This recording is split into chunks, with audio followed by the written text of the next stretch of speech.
existe uma quantidade imensa de contribuições científicas que permitiram o desenvolvimento das práticas de terapia gênica. Uma delas foi o desenvolvimento de técnicas para manipulação do material genético, onde, em meados da década de 70, os cientistas começaram utilizando um vetor do tipo plasmídio, que é um DNA circular, combinado com um inserto de DNA de, por exemplo, um gene-alvo como a insulina, que ao serem digeridos com enzimas de restrição, poderiam formar um vetor ao serem ligados por uma ligase que poderia expressar essa proteína-alvo de interesse numa célula hospedeira. Essa técnica ficou conhecida como técnica do DNA recombinante e é uma das técnicas que permitiu o desenvolvimento de vetores para a expressão de um gene exógeno numa célula de interesse. Inclusive, foi nessa época que os cientistas começaram a pensar na possibilidade de utilizar os vírus como verdadeiras ferramentas para a entrega de material genético. E a ideia por trás desse conceito é que os vírus já têm uma maquinaria especializada para a infecção das nossas células. E agora imaginem o que aconteceria se nós conseguíssemos retirar esses genes dos vírus que desencadeiam um processo patológico e colocássemos nessa partícula viral, apenas o nosso DNA de interesse. Bom, nós conseguiríamos desenvolver uma ferramenta altamente especializada na infecção de células e que poderia entregar com eficiência esse nosso material genético de interesse, fazendo com que, até dependendo da partícula viral, esse material genético seja integrado no DNA das células e tenha, portanto, uma expressão duradoura do nosso gene de interesse. Mas talvez você esteja pensando, mas existe algum protocolo, algum resultado interessante sobre terapia gênica, ou tudo isso é só uma ideia? Qual é esse entendimento que se tem hoje em dia sobre a terapia gênica? Bem, existem diversos acontecimentos a respeito da terapia gênica ao longo da história. A gente tem desde aqueles resultados promissores, super interessantes, que enchem a gente de esperança a respeito de ter um protocolo estabelecido, como também a gente tem aqueles protocolos catastróficos, em que, em vez de melhora do paciente, a gente tem, na verdade, uma piora do quadro e algumas vezes, inclusive, levando ao óbito do paciente. Por conta disso, eu vou me limitar a tratar de uma experiência em específico, que é uma experiência que a gente considera bastante exitosa e é bastante recente também, que é a terapia das células T CAR. Vocês devem ter ouvido falar na mídia que um paciente que tinha linfoma terminal, ele foi tratado com essa tecnologia vinculada à terapia gênica e ele recebeu o status de curado. Então, o paciente estava numa situação de um câncer terminal e conseguiu ser curado desse câncer através dessa estratégia. Infelizmente, o paciente sofreu um acidente e o acompanhamento posterior, que seria para ver se o paciente não teria uma reincidiva do câncer, algo do tipo, algum problema, alguma complicação, não pode ser feito por conta desse acidente. Mas os resultados dessa experiência, desse protocolo, foram extremamente exitosos e realmente dão um novo panorama para o uso da terapia gênica no tratamento do câncer. Pensando nesse cenário, a terapia gênica realmente tem evoluído bastante, tem encontrado novas formas de fazer entrega de material genético, de pensar em soluções de diminuir o efeito de inflamação, enfim, diversas limitações que a terapia gênica encontra. Então, sim, ela deixou de ser essa ideia que a gente tinha logo lá no começo da década de 60 e 70 e cada vez mais está se tornando algo factível, algo que realmente está perto de ser concretizado.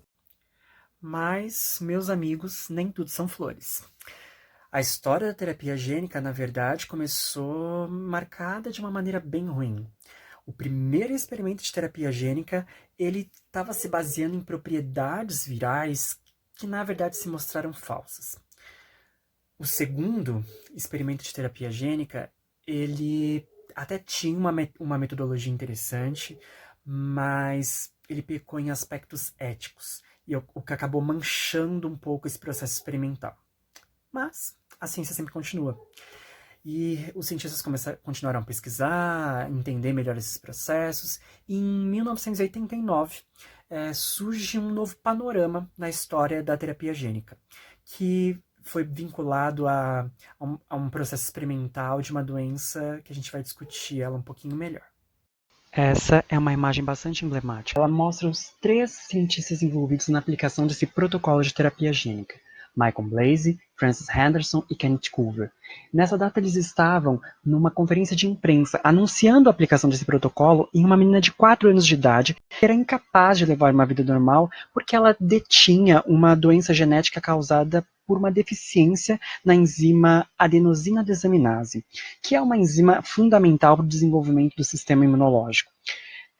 Nesse caso, os cientistas aplicaram o protocolo nessa menina e tiveram um grande sucesso, sendo que essa experiência ela foi repetida ou ela foi reaplicada numa outra paciente que também teve resultados muito satisfatórios, permitindo que a partir da aplicação desse protocolo surgisse um novo panorama para a história da terapia gênica. Isso também vale para essa área de desenvolvimento de estratégias para a entrega do material genético.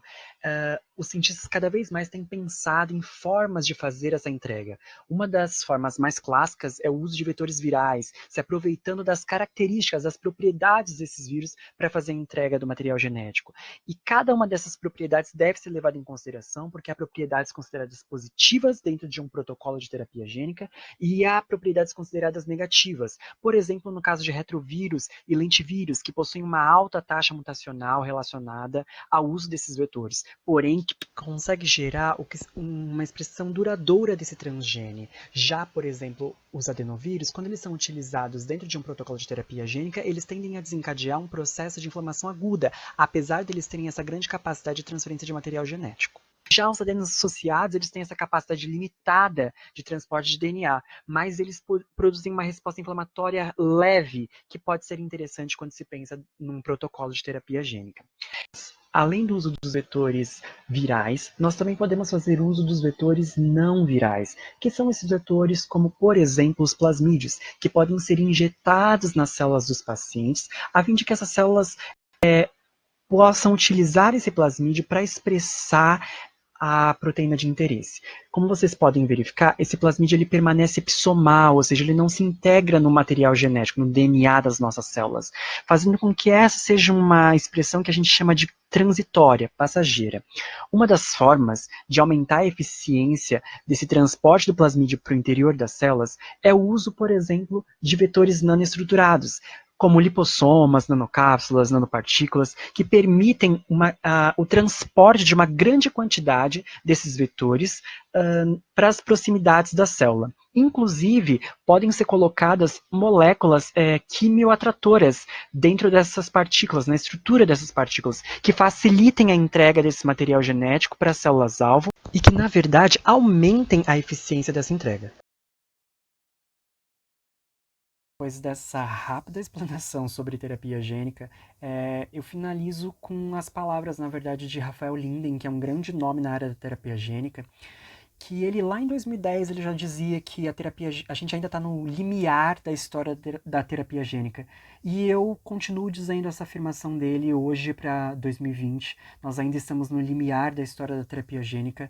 A gente ainda está construindo um caminho, a gente está pensando em possibilidades a serem exploradas, a gente está pensando em novas tecnologias, em novas formas de fazer isso acontecer de forma eficiente e de alguma forma trazer uma nova perspectiva para doenças incuráveis e quem sabe chegar de fato nesse mundo onde a gente vai ter cura para tantas doenças que hoje afligem as pessoas de maneira geral. Então, se você é uma dessas pessoas que acredita na terapia gênica, que acredita na ciência, vamos falar sobre, vamos conversar a respeito de ciências, vamos compartilhar informações, porque é assim que a ciência avança, é assim que a ciência progride, com esse compartilhamento, com essa troca com a sociedade. Então, vem com a gente, vamos fazer ciência acontecer, tá bom? Um abraço, foi um prazer estar aqui com vocês. Eu espero que esse vídeo, que essa série sobre terapia gênica, de alguma forma tenha ajudado vocês a entender um pouco melhor esse mundo. Então, muito obrigado, até mais.